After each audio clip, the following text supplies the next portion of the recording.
নমস্কার বন্ধু, চলে এলাম আবারও আজকে একটা রেসিপি নিয়ে। মাছের তেল দিয়ে বেগুন ভাজি। তো আমি এখানে বেগুনটা সাইজ মতো কেটে নিয়েছি, মিডিয়াম সাইজ ডুমো ডুমো করে কেটে নিয়েছি এবং একটা পেঁয়াজ কুচি কেটে নিয়েছি। এবার কড়াইতে তেল দিয়ে বেগুনগুলো দিয়ে দেবো। এর মধ্যে একটু সামান্য লবণ দিয়ে দেবো যাতে বেগুনগুলো একটু সিদ্ধ হয়। এবার এটাকে ভেজে নেব। বেগুনটা ভাজা হয়ে গেলে একটা পাত্রে তুলে নেব। প্রথম থেকে শেষ অবধি দেখবেন, আশা করি আপনাদের ভালো লাগবে। আর আমার চ্যানেলে যদি নতুন হয়ে থাকেন তাহলে সাবস্ক্রাইব করে দেবেন, তাহলে আমার প্রথম ভিডিও আপনারা দেখতে পাবেন। বেগুন ভাজা হয়ে গেছে, তুলে নিয়েছি। এবার কড়াইয়ে মাছের তেলটা দিয়ে দিলাম।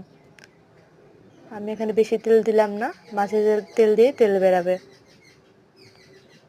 মাছের তেলটা ভাজা হয়ে গেলে এর মধ্যে পেঁয়াজ কুচি ও লঙ্কা কুচি দিয়ে দিলাম, দিয়ে এটাকে একটু সাথে কিছুক্ষণ ভেজে নিলাম। পেঁয়াজটা ভাজা হয়ে আসলে এর মধ্যে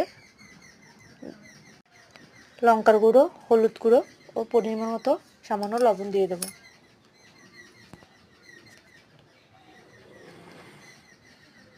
দিয়ে এটাকে একটু ভালো করে কষিয়ে নেবো। একটু কষানো হয়ে আসলে এর মধ্যে ভেজে রাখা বেগুনগুলো দিয়ে দেবো।